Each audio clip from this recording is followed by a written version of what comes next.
have some planes. Just stay quiet and you'll be okay. We're turning to the airport.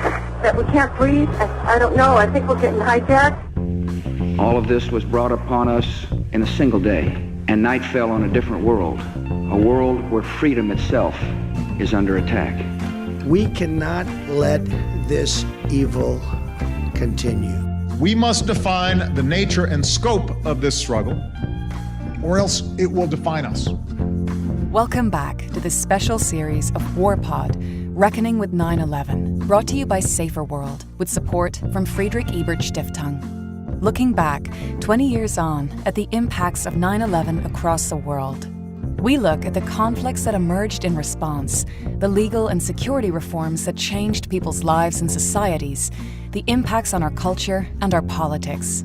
We hear from people who have experienced the ripple effects, as well as experts who documented and analysed them. Episode 2 is called Into the Land of Bones. In it, we look at the first country to be targeted in the war on terror that began after 9/11, Afghanistan, which is still reeling from the consequences of 9/11 even today. Into the Land of Bones is actually the title of a book by classics scholar Frank Holt. In it, Holt charts the parallel journeys of world powers into a land that has been a graveyard to many empires.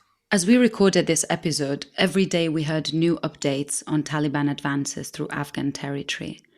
After 20 years of war and stabilization efforts, the Taliban that ruled the country in 2001 are back in power. Before the United States, NATO and other allies came here, Afghanistan had been invaded by the Soviets, the British, the Mughals, and Tamerlane. Before them came Genghis Khan and the White Huns. The first Western superpower to pass through here was in fact Alexander the Great. The ability of such would-be rulers to establish a functioning state has varied, but between each era of calm, as Holt writes, we find an era of ruin, where the population has asserted its self-reliance. When British invaders arrived in 1838, 15,000 soldiers came with 38,000 servants, brass bands, bagpipes, foxhounds, and a train of 30,000 camels. Officers in one regiment had 2 camels just to carry their cigars. The invaders of 1838 rapidly assumed control, but within 3 years determined local opponents hit back, assassinating a puppet installed by the British and chasing 15,000 troops and camp followers on a death march out of the country. When the Soviet Union tried to install a friendly ruler in the country just over a century later, they were also slowly bled out here. Osama bin Laden was one of the heroes of this war of attrition, with members of volunteer militias, the Mujahideen, drawing support via Pakistan from the Gulf and the United States. Before the Soviets entered Afghanistan in 1979, Leonid Brezhnev boasted that it will be over in 3 or 4 weeks. But by 1986, Soviet President Gorbachev was referring to Afghanistan as a bleeding wound.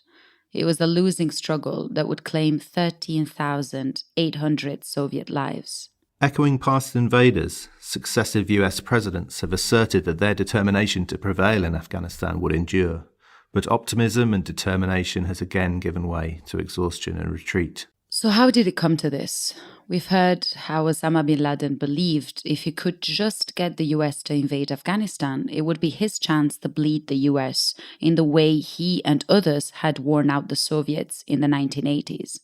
But is that what happened? And if so, how did it all go so wrong? I am Delina Gojo. And I am Larry Attree. Joining us in this episode to discuss the long war in Afghanistan will be journalist Steve Cole and the Afghan peace and justice expert Huma Saeed.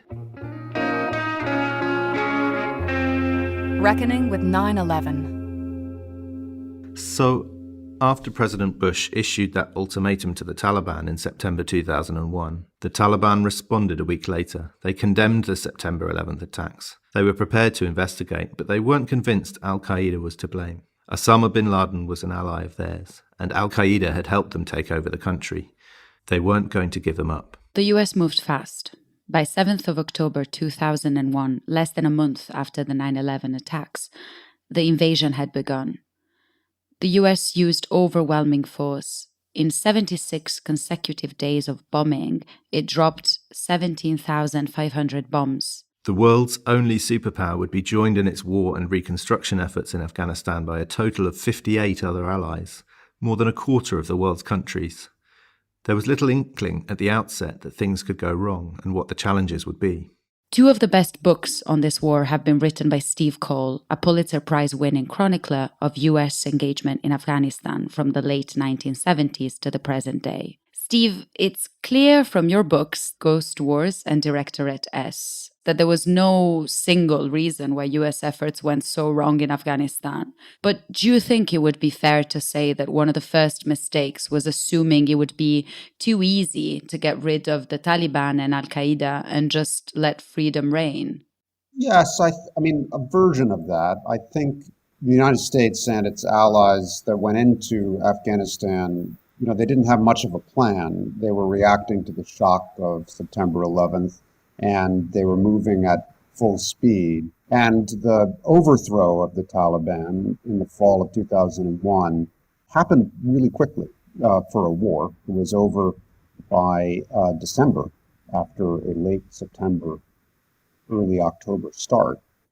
And I think the United States, for its part, found itself standing in the liberated city of Kabul and asking itself, now what, without a lot of preparation for that moment. And that began a period that was characterized by two things. One, what you referred to, a kind of hubris. We defeated the Taliban. That shows that they were kind of a paper tiger and never the fearsome quasi-totalitarian movement that they seem to be, and also a period of drift about what NATO's intentions in Afghanistan were. George W. Bush ran for the presidency in 2000 on a platform that included explicit denunciations of what he called nation building. That was his mindset. There was a lot of skepticism at the top, and that affected the level of U.S. investment during 2002, 2003. It also led the Bush administration, as the war in Iraq approached, to try to push the Afghanistan project off on its NATO allies. And maybe the most important thing about the skepticism in the Bush administration toward nation building was just the sheer level of investment. I mean, remember, Afghanistan in December 2001 had been shattered by more than 20 years of continuous warfare. It wasn't just a poor country, it was at the very bottom of the World Bank or UN Human Development Index tables. The skeptical Bush administration made quite limited investments in comparison to the need. So there was a misunderstanding of the level of need and the investment required. Can you expand more for us on the fact that the US and NATO objectives in Afghanistan weren't clear? Yeah, I think the greatest source of confusion right from the end of 2001 until today was the question of the Taliban and whether they were an enemy of the United States and its NATO allies, an enemy on par with Al-Qaeda, or if distinct from Al-Qaeda, then why were they an enemy and what could be done about them? Many of its leaders had fled into Pakistan. And yet some of them approached leaders associated with the new chairman of the interim government, Hamid Karzai, and they said, look, this isn't the first time that power has changed hands in Afghanistan recently, and we have essentially accepted that you're in charge, but we would like to play a role. And there were talks beginning, and I think from an Afghan perspective, this was a normal thing to do, share power after a decisive outcome of a military campaign. But the Bush administration wasn't interested. Why should they deal with the Taliban, this highly unattractive regime that had violated human rights and really challenged the world's norms about what a state and its relationship with its people should be? Why should we deal with them? Why should we compromise? Not anticipating that the Taliban were, however repugnant, a part of Afghanistan and might fight their way back. The Bush administration declared the Taliban to be essentially the equivalent of Al-Qaeda, rounded them up, took them to Guantanamo by the dozen, allowed bounty hunters to run around Afghanistan snatching Taliban leaders, in some cases, Taliban leaders who came to meetings for good faith discussions about political reconciliation. And this certainly got the attention of the surviving Taliban leadership, that this was a war to the end and that the United States would not compromise.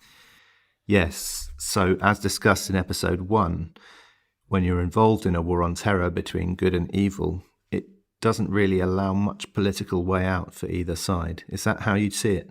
In Afghanistan, the war on terror framing was a constraint because it led the Bush administration and many of its allies to lose interest in what distinctions there might be between the Taliban and al-Qaeda.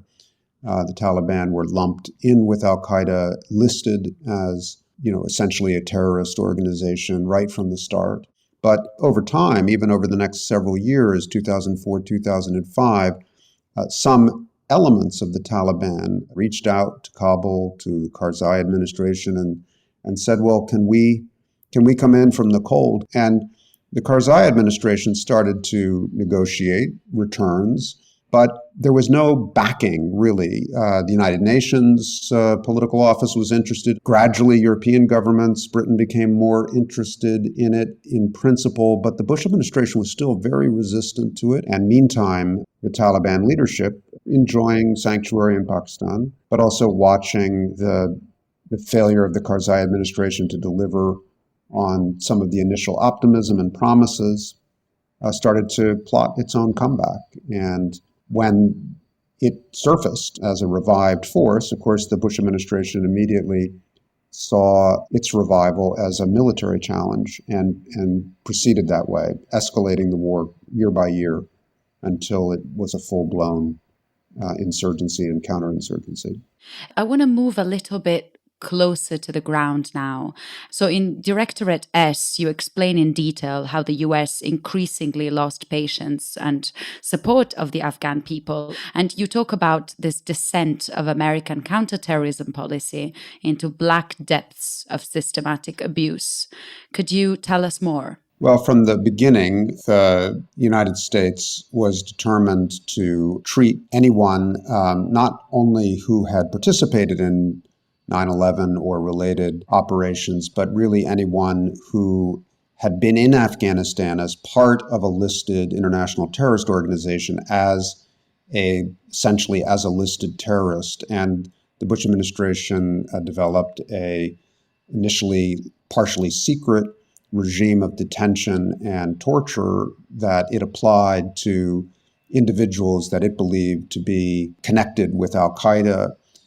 The original justification was that some of these individuals might know about plots that were underway that could lead to another shattering attack on the scale of 9/11. But even after that no longer seemed plausible, the system of detention, secret detention, harsh interrogation, waterboarding, and the rest continued. And in Afghanistan, this regime that was originally designed to target a relatively small universe of known al-Qaeda operatives began to be applied to ordinary Afghans who would get caught up in various sweeps. Individuals would be subject to interrogation, and word spread around Afghanistan as these detainees were abused, as they were released, as they spoke to relatives, that the U.S. methods were dark and even comparable to the notorious methods of the Soviet KGB during the 1980s. There were a lot of sergeants and inexperienced intelligence case officers who were given enormous responsibility in Afghanistan and in 2002, 2003, abused their authority in some instances. In one case, a serving CIA officer contractor was committed to murder, for which he was later convicted in a United States court. And who was paying attention by the time things really started to get dark and pervasive in Afghanistan? The United States had turned its attention to the war in Iraq. This was also a conflict in which drone strikes came to the fore and became much more talked about in the public.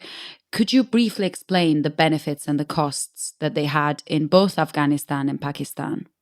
Well, Drone warfare technology arose in Afghanistan after 9/11 with the first use of armed drones to attack ground targets by the CIA in October of 2001. At that time, the technology was still in its infancy, but very quickly, the United States manufactured more drones and tested and perfected the ability of operators to hover over targets and then fire more precisely at buildings and individuals than even precision weapons dropped from an airplane could do. The drones were also part of a surveillance operation in Afghanistan and allowed the United States to try to keep track of where al-Qaeda might be after they fled the initial assault. The Taliban and some elements of al-Qaeda had taken shelter across the border in Pakistan, and the U.S. and its allies didn't want to invade Pakistan. They thought that drone warfare could allow them to challenge the Taliban and al-Qaeda leaders who were using Pakistan as a sanctuary, to kill them, to disrupt them, and to prevent them from infiltrating into Afghanistan and attacking Kabul and attacking cities in the east and so on. It was politically sensitive because the Pakistanis were unhappy about it. Sometimes they accepted the U.S. drone strikes grudgingly because the U.S. was striking al-Qaeda or al-Qaeda allies who were also attacking Pakistan. And other times, the Pakistanis felt humiliated by the campaign. They weren't consulted adequately, and they didn't like all the targets that the U.S. struck. Call it secret because it was classified under the U.S. system, but it was a secret in plain sight. In Pakistan, everybody knew where they were operating. So it was an air war with hundreds of documented victims, quite a lot of dispute right from the beginning about whether the victims were guerrillas, mostly guerrillas, in some cases entirely innocent individuals who had been mistaken for guerrillas. I think there's plenty of evidence that all three categories can be seen in the list of those who were killed by drone strikes. But it also did become a propaganda war as well, because Pakistanis used the unpopularity of the American drone strikes to discredit the United States and its NATO allies, not only in the eyes of the Pakistani population, but also to try to point out that the Afghan war itself was going badly and that the United States was just making it worse with its escalating militarism. So you can see why, with those civilian casualties and the abuse that you've talked about, America's counterterrorism approach was proving unpopular. But also the allies the US was working with in Afghanistan were themselves corrupt and predatory and behaving badly towards the population. And that was a big factor in why hearts and minds were never really won by the US and its allies in Afghanistan. This, from your work, is clearly a problem the US recognized, but it found it hard to remedy. It wasn't possible to put it above other priorities at times. And also the US faced the dilemma that if you remove a corrupt ally, they turn against you, but if you stick with them, you lose the people. So can you explain more? I think in the early period, the emphasis was on security and fighting al-Qaeda. And so the warlords that the United States had lashed itself to during the war in the fall of 2001 remained a priority for the Bush administration. The CIA had most of those relationships, and it made the case, look, we're still hunting for al-Qaeda. We need these militias. There's no other way to get the work done. By 2003, 2004, the arguments started to shift, and Zalmay Khalilzad, who was an early U.S. ambassador to Kabul, thought that in order to build up the credibility of the Afghan government, you had to reduce the power of these independent warlords, many of them CIA clients. And as nation building, to use the tainted phrase, began to advance, 2005, 6, 7, 8, 9, and the agenda for the Afghan government broadened to include issues like accountability and human rights, then the contradiction that had been there from the beginning of harboring these militia groups and never holding them accountable for the abuses that they had carried out in the past or that they were continuing to carry out in many cases, it became quite a visible contradiction for Afghans themselves, even those Afghans who were sympathetic to the NATO project and who benefited from the improvements of access to healthcare and education in the cities, at least. Even they, started to recognize, well, wait a second, you're telling us that you want us to build this society that's at least inspired by your own ideals, but you're not willing to compromise yourself about your relationships with these warlords with records of terrible abuse.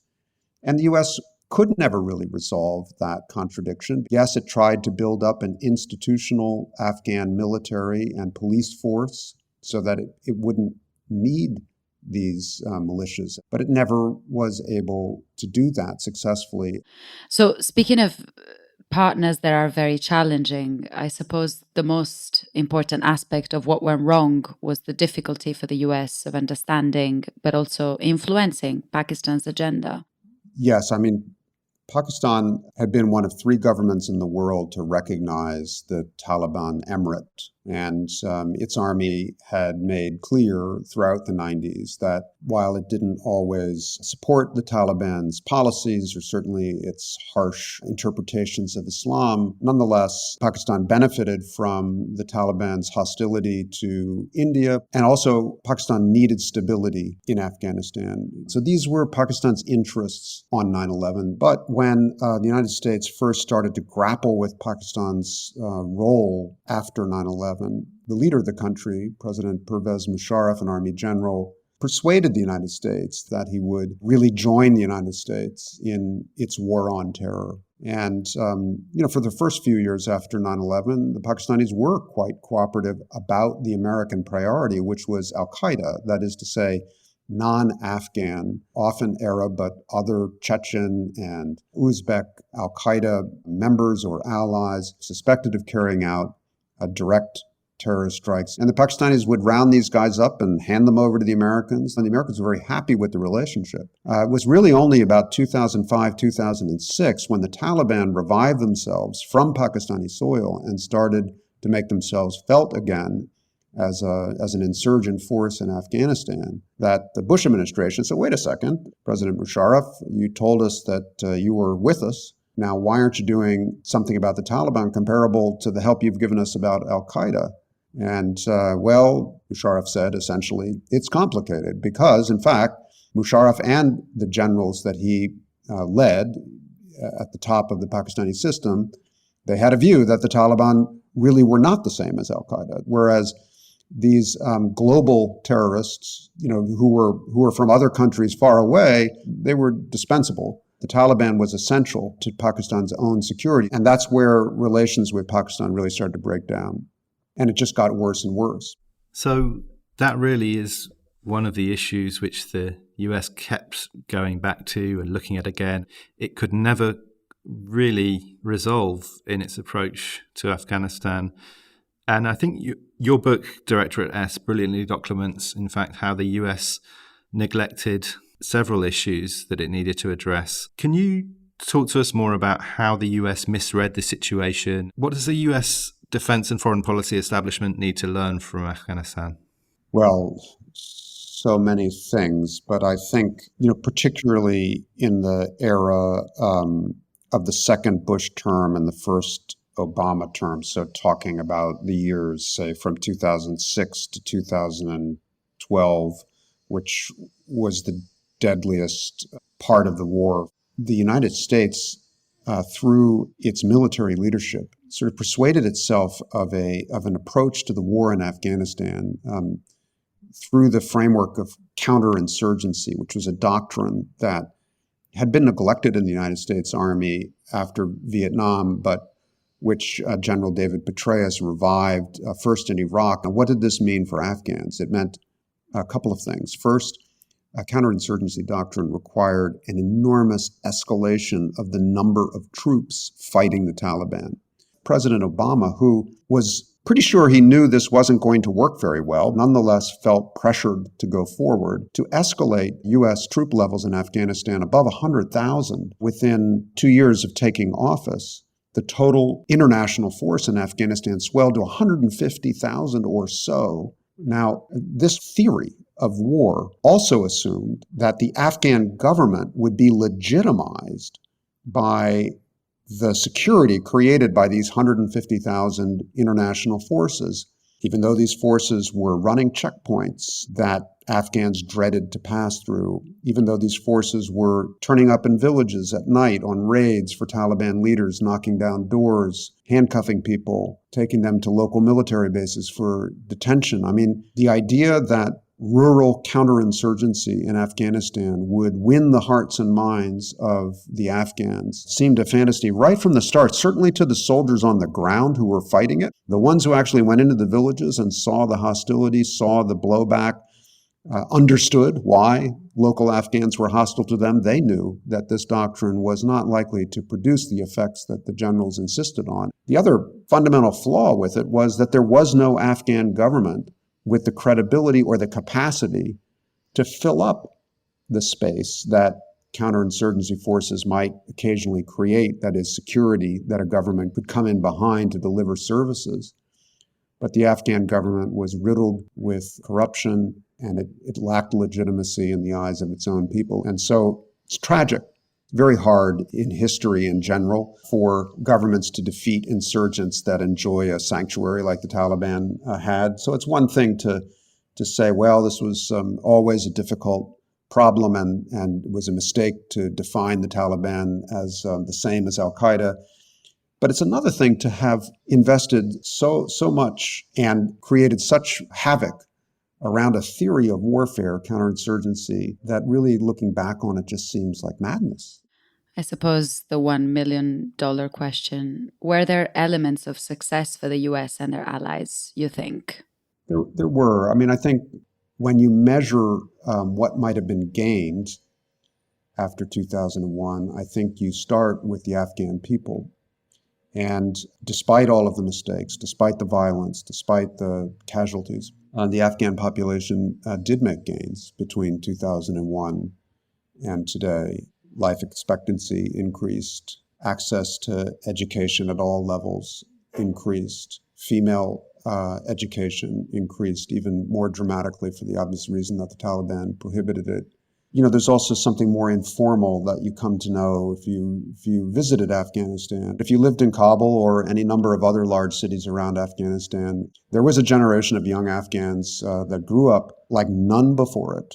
Cell phones, connectivity, sense of belonging in the wider world, a new nationalism that was partly a reaction to Pakistan's role in supporting the Taliban, free media, raucous media, then social media. It's just astonishing how much change occurred in the country. And it's what's so sad about this summer, watching that generation come to terms with the potential loss of everything that they had and that they thought they could retain. And really, you know, this generation, the kind of 9/11 generation, they hung in there despite all of these failures because they could see that on their own terms, and often despite the United States and its allies, they were really gaining something that they, like many other populations around the world, that they had yearned for. And yeah, now it's all in jeopardy.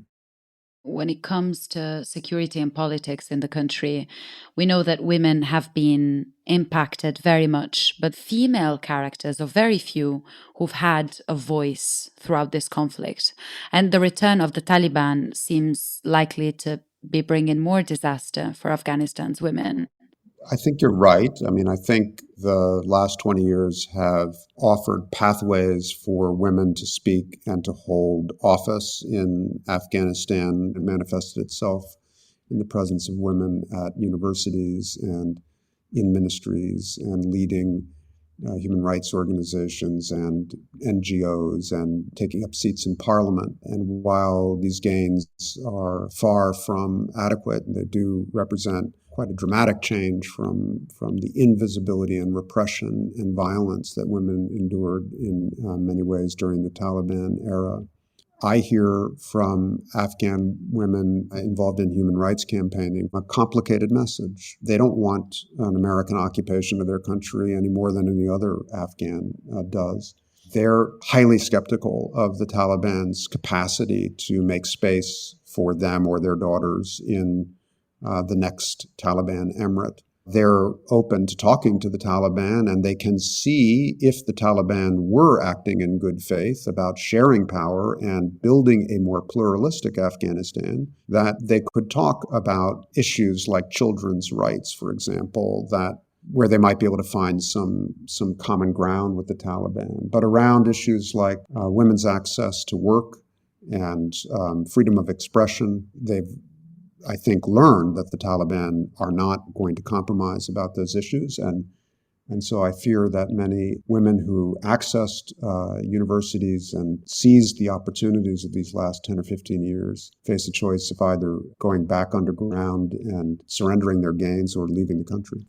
Yeah, I mean, it sounds just like such a difficult position to be caught between what was clearly a very male-dominated war on terror and a movement like the Taliban. And one certainly fears for the future when thinking about the future of women's rights in the country. So how do you now see Afghanistan's future? Based on all you've documented, do you have any advice for those developing Afghanistan strategies and responses to the situation today? The only advice, I'm not in the advice business, but as a journalist, I think covering this war across many phases, the place to start is with a little bit of humility about what you can shape and what you should even attempt to shape. Steve Cole, thank you so much for joining us to reflect on the impacts of 9/11 in Afghanistan. Reckoning with 9/11. So that interview with Steve Cole has offered us rich insights into how international strategy struggled to handle the challenges of the context and to win over Afghan society and build stability. Now let's turn to another guest, Huma Saeed, an Afghan academic who's written extensively on peace, justice and women's rights in Afghanistan. Huma, can you explain for us what some of the impacts of the post-9/11 war were in Afghanistan and on the country's people? Sure. The immediate impact, of course, was quite dramatic, looking at it from the point of view of the Afghan population, who had suffered under the Taliban rule for 5 years, particularly the women of Afghanistan.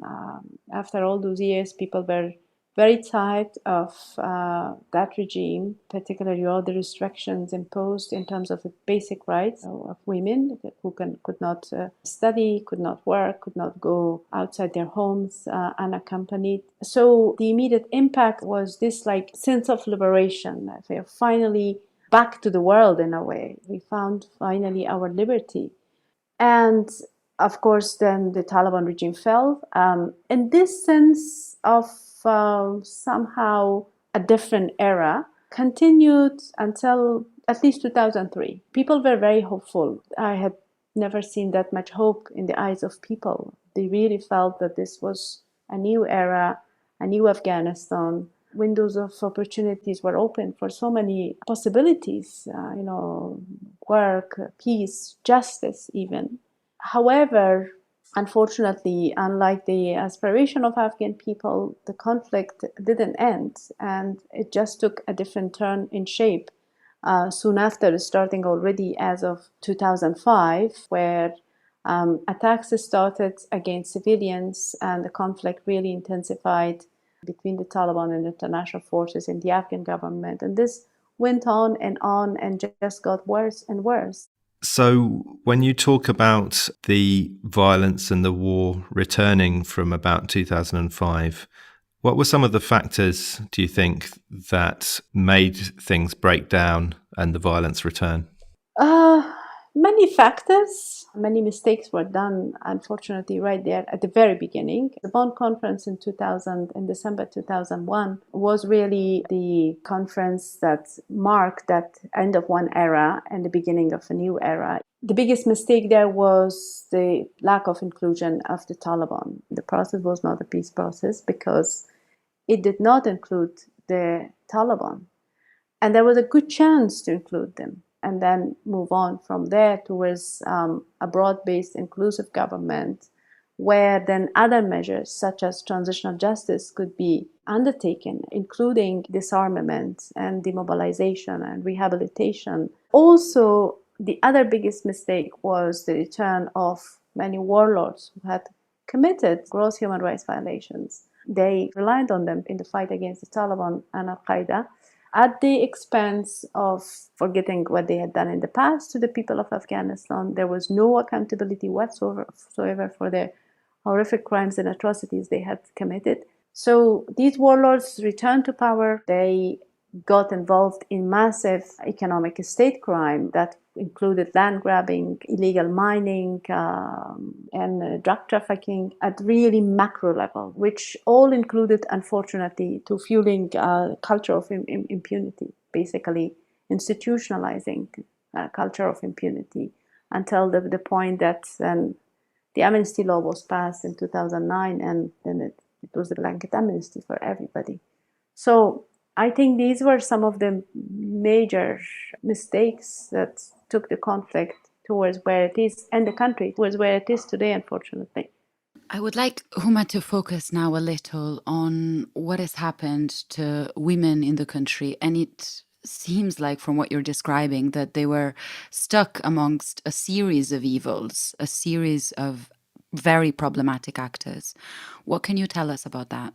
Well, the first thing I wanted to say about the women of Afghanistan is that very often the world thinks that, well, women of Afghanistan were all of a sudden liberated in 2001, post 9/11.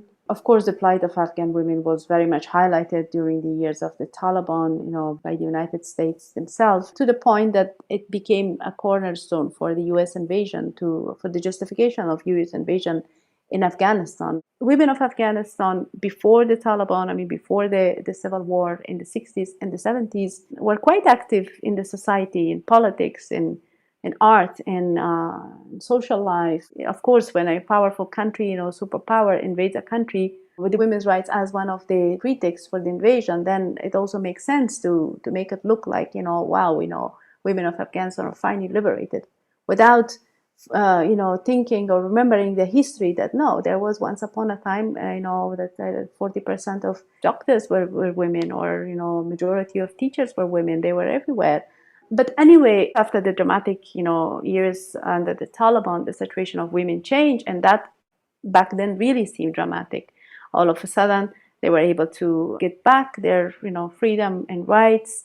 And important progress also has been made. One cannot ignore that all the support that was pumped by the international community towards women's rights, women's empowerment, that did help to an extent. I think one of the biggest achievements in the past 20 years was a relatively strong legal framework for women's rights and protection. It remained to be always problematic at various levels in terms of its implementation. However, it was considered quite a major progress and a milestone, especially by many women's rights activists. And apart from that, women in the past 20 years have been pretty much present in every sector in the society: politics, media, art, sport. They were well connected with the rest of the world. They went abroad. The society really opened up. The Afghan society started to send girls to school also in some very rural areas. So there's no doubt that there has been an achievement. But what I want to emphasize here is that a lot of this achievement was possible also thanks to really fierce struggle, resistance, tenacity of Afghan women themselves. Even these days, they say, well, we will not give up, we will continue no matter what. And I think this has been actually the main contributing factor in the post 9/11 achievements. These changes and transformations in women's freedom emerging in the context of quite a violent conflict to combat terror threats from Afghanistan, and this problematic stabilization and state building project where you've talked about the Taliban needing to fight their way back in, the international forces fighting quite hard to remain in control and clear areas, and then the Afghan state being captured by these warlords and criminal elites. Can you just tell us a little bit more about how communities living through this, what position they were in, how did they perceive the different sides in the conflict? In certain provinces, particularly rural communities like Helmand, where the international community was always pretty much present, including, many troops from the UK. And the war was always, it was one of the zones always in war, in conflict. Communities were affected very much by, for example, bombardments of the international forces, or that fight between the international forces, when international forces, Afghan government, and the Taliban or Al-Qaeda. For example, many internally displaced people in Kabul, so many of them were people who had escaped these bombardments. And obviously, from their perspective, the international forces, as well as the Afghan government, they were basically the main bearer of harm as regards to their suffering, as well as the Taliban, of course. In many situations, they would also not know exactly who did it. The main issue about the government authorities was really an institutional form of corruption, pervasive everywhere, and this affected very much the service delivery on the ground. I've heard so many accounts that the soldiers who had to fight, and unfortunately they've given huge sacrifices, in many cases they didn't have anything to eat. They were forced to eat, for example, grass or leaves, whereas on the government's list, their names were there. They had a budget for these soldiers. They had money from the international community, but in so many cases, they would just, get the money, make some kind of false lists, and they wouldn't deliver that to the people on the ground. The same happened with schools. There was this big scandal about that they had given the list to the donors about so many teachers and so many schools that actually didn't exist. So this lack of delivery of basic services to people, especially in rural areas, then obviously affected very much the legitimacy of the government. A government that was not considered that legitimate because of all the frauds and problems that existed both in 2014 with the election as well as the one in 2019. So it really lost its legitimacy and acceptance among the population. This also had an impact, in turn, even in some places where Taliban were welcomed. In some places, in rural communities, people were so fed up by the government, the corruption of the government, that they preferred the services delivered by the Taliban in whatever form. One example is in the justice sector. In many Taliban-controlled areas where people could also travel a bit and take the cases to the government, but they actually preferred to do it with the Taliban because they were more efficient. They wouldn't take bribe as they had to do that in a government court. So in a way, this paved the way also for the Taliban. But in terms of Taliban, we know from the reports, for example, by the Human Rights Watch or the Afghanistan Independent Human Rights Commission, that other services there were quite limited, like access to education, to girls' education. In many places, they would not allow girls to study beyond the 6th grade, or schools were burned. Unfortunately, Afghan people suffered from all sides. And no side exactly cared about the population and what they really cared about and wanted. This leads me to another question, Huma, on whether those who tried to, inverted commas, stabilize the country, did they do enough for ordinary people, both in rural and urban areas? There has always been this rural-urban divide in Afghanistan, also because many rural communities, considering Afghanistan geography, they are quite difficult to reach because it's a mountainous country, like 70% of the country is mountain. So cities by far benefited much more from services, international aid, for sure. In Kabul, still, even if there is also, a lot of corruption, but there is more surveillance, maybe there is more presence of international community, there is more control.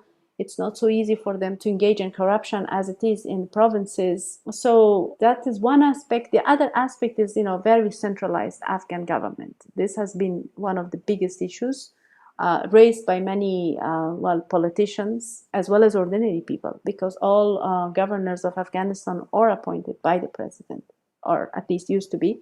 And many were protesting this because they were saying, well, the president sitting in Kabul does not know our local realities. and who can do best as a governor, for example. So many were calling for a decentralized state in order to improve services, but it didn't happen. And that also was part of not being able to basically deliver government services, but also aid projects, international community. There were, of course, these many international organizations. Some of them did a great job. For example, recently I was involved in the evaluation of one of these international projects that was specifically for women and girls empowerment, and they did a very good job as to reaching, for example, the population in rural areas. And the main reason for their success was basically taking this bottom-up approach, engaging with communities through communities. Understanding, really their needs, their demands. And some organizations did this. They took this bottom-up approach, and it worked very well. It still feels like today justice for Afghanistan's people and Afghan women, Afghan communities is as far away as ever. What do you think should be done from this point to get to peace, justice and reconciliation in Afghanistan? Indeed, unfortunately, justice is very, very far away from the reach of Afghan people. It has always been. In the beginning, in 2003, there was this hope. There was actually a very good window of opportunity for some justice measures, for transitional justice mechanisms. But unfortunately, in practice, very, very little of that was achieved. In 2005, when the Afghanistan Independent Human Rights Commission conducted a national survey with war victims, they found out that almost 70% of the Afghan people consider themselves direct or indirect victim of war. We don't have another updated survey, but I think that this number probably has only gone up. What war victims saw was the return of warlords, the return of human rights perpetrators, the return of culture of impunity. Recently, when the negotiations started between the Afghan government and the Taliban, a movement in a way emerged by war victims themselves, but also the Afghanistan Independent Human Rights Commission, and a number of civil society organizations were quite involved. They called it as the victim-centered justice, demanding the inclusion of victims and their voices and their demands and rights in the peace process. For a period, there was some hope, but unfortunately, as we know now, everything is up in the air. However, as somebody who has done research on this topic, I can say with some certainty that as long as victims' rights, especially at the level that we have in Afghanistan, the percentage of victims that we have, as long as justice demands are basically not addressed alongside peace, there would not be any reconciliation, there would not be any lasting peace. But should there be any kind of serious government in the future, this has to be taken very, very seriously. Reflecting on all that has happened throughout these past 20 years, what lessons do you think should be learned by countries like the US and other countries who have intervened in Afghanistan? Well, it's a huge question, obviously. I mean, the first and foremost is that war has never been and will never be the answer. One thing that we hope the world has learned after 20 years of war in Afghanistan is this. What was everybody is asking now that question, especially the people of Afghanistan? What was it all for? More specifically, what happened, post 9/11 was really the support given to the warlords, to the criminals. They were already kind of disarmed. They felt like they were disarmed. That was really the perfect moment to demand accountability. But unfortunately, they relied on them and made the situation much worse. This is something that especially the US government has done, not just in Afghanistan, but also elsewhere. Likewise, and related to that, transitional justice initiatives were really important to be implemented in the country. But why weren't they implemented? At the end of the day, the main basically opposing party to transitional justice initiatives was the government of the US, always arguing that security first, then justice. So what we have today in Afghanistan is neither security and peace nor justice. And this, I think, is one of the biggest lessons learned from Afghanistan.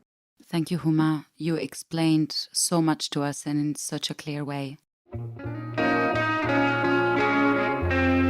Reckoning with 9/11. So, as we've heard, the Afghan war is a very complex story, but it contains many of the elements that we will hear about in other war on terror battlegrounds in the rest of the series. Yeah, so one key and very obvious issue for me, the US and its allies used a lot of force to confront al-Qaeda and the Taliban, both at the outset. And with this unexpected but very tenacious opposition that arose over the next few years, obviously the Taliban could rely on outside help. And so they had to fight hard. The intense violence dragged on and it killed a lot of innocents. Yeah, and we heard a lot from Huma, especially on how very many Afghans did not enjoy real improvements in their lives. So many didn't really see anything improve for them. And there was a huge divide as well between urban and rural. And NATO partners were also themselves very much corrupt and predatory towards the population. There were many accounts of civilian casualties. So although there were Afghans who benefited from the invasion and the effort to stabilize the country, a lot of people were caught in the middle between the sides, and that left a lot of people in Afghanistan feeling traumatized and disaffected. And many of the Afghan people just simply never got a visibly better offer from the international community, also from the Afghan state itself, given the corruption of the institutions. Yeah. Another thing we heard from Huma was about some of the best assistance that was there was the stuff that really worked bottom up with communities on their own terms, but there wasn't enough of that kind of thing. And Steve mentioning, for example, and I suppose this is a very relevant overarching theme, is that objectives and exit strategy in Afghanistan were never really clear. And they ended up relying rather than on a clear way of acting on the part of the international community, much more on wishful thinking about the nature and the growing capacity of the Afghan state and the security forces of the Afghan state. Yeah, and part of that lack of strategy and exit strategy was sort of leaving the search for a political solution till too late, till there wasn't really any leverage left over the Taliban to negotiate with. Yeah, these are all the elements that help explain why the Taliban was never defeated and have returned to power 20 years on. Great, so that's all from us on episode 2 of Reckoning with 9/11. I'm Larry Attry. And I'm Delina Gojo. Thank you for listening. This special Warpod series, Reckoning with 9/11, is brought to you by Saferworld, with support from Friedrich Ebert Stiftung. It is produced by the Podcast Company. Next time on The Reckoning, Overreach in Iraq.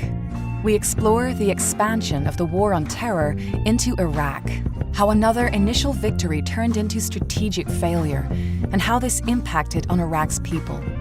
Listen, follow, and share wherever you get your podcasts. And for more reflections from guests and co-hosts on the consequences of 9/11 and where we go from here, check out their articles at justsecurity.org, produced in cooperation with Saferworld.